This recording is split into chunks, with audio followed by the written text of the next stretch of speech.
탐정하면 우리는 가장 먼저 셜록 홈즈를 떠올립니다. 물론 내 이름은 코난, 탐정이죠. 또 있죠. 하지만 이들은 모두 외국인. 우리나라는? 앞으로 봐도 뒤로 봐도 유명한 탐정을 떠올리긴 쉽지 않습니다. 그 이유는 우리나라에선 탐정업이 불법이었고 그 대신 뒷골목 흥신소가 있었기 때문이죠.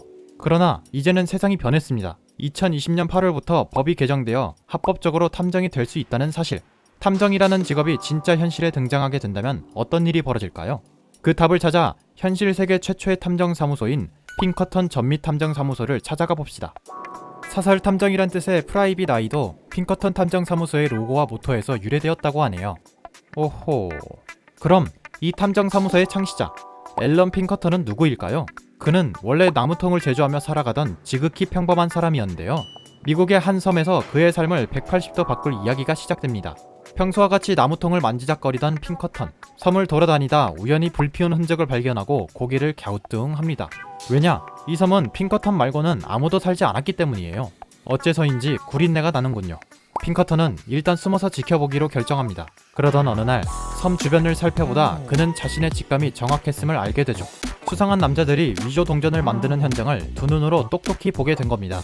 하필 핑커턴에게 들킨 이 운없는 위패범들은 나란히 손잡고 감옥에 들어가죠. 이 일을 계기로 핑커턴은 자신의 천직을 깨닫고 본격적으로 탐정의 길에 들어섭니다. 얼마 뒤 세계 최초의 탐정사무소가 될 경찰 대행사를 설립하죠. 이후로도 핑커턴은 수많은 열차 강도와 현상 수배범을 잡아들였는데요. 그러다 1861년 자신의 이름을 대대적으로 알리는 사건을 만납니다. 볼티모어역에서 링컨 대통령을 암살하려는 계획이 있다는 정보를 입수하고 이를 성공적으로 막아내죠. 생명의 은인이 된 핑커턴, 단번에 링컨의 신임을 얻습니다. 그러나 핑커턴이 계속 링컨 옆에 있을 수는 없었습니다. 이젠 우리가 경호할 테니 자넨 자네 할 일을 하게. 미 육군이 링컨의 경호를 맡기로 했죠. 그 후 1865년 역사가 말해주듯 링컨은 결국 암살로 생을 마감했습니다.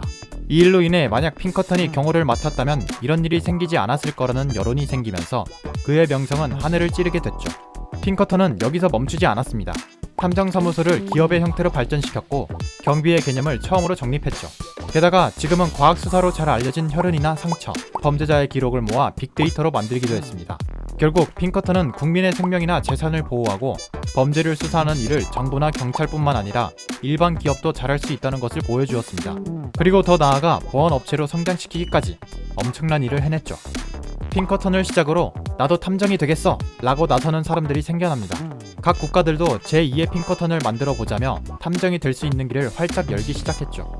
예를 들어 미국의 경우 수사와 관련된 경력을 쌓은 사람은 누구든지 탐정 시험을 볼 수 있는 자격을 얻습니다. 일본은 와타시와 탐정 시작한다 데스 라고 신고를 하는 절차를 밟기만 하면 변호사 위탁 업무나 기업 보안 관련 일을 할 수 있죠. 영국, 프랑스, 싱가포르와 같은 나라에도 탐정이 되고자 하는 사람들을 위한 훈련과 교육 프로그램이 많습니다. 해외에서 이렇듯 탐정업을 적극 권장하는 이유가 뭘까요? 경찰의 경우는 보통 범죄가 일어나면 수사를 통해 사후적인 책임을 묻는데요. 그에 반해 탐정 기업의 경우 보안, 경비, 경호 서비스를 통해 위협에 사전적으로 대비할 수 있기 때문입니다. 탐정업이 합법화되면서 첫걸음을 뗀 우리나라. 민간 보안 업체들이 ADT 캡스, 세콤, 브링스처럼 유명 기업들을 만들어내고 관련 산업들을 크게 성장시킬 수 있지 않을까요?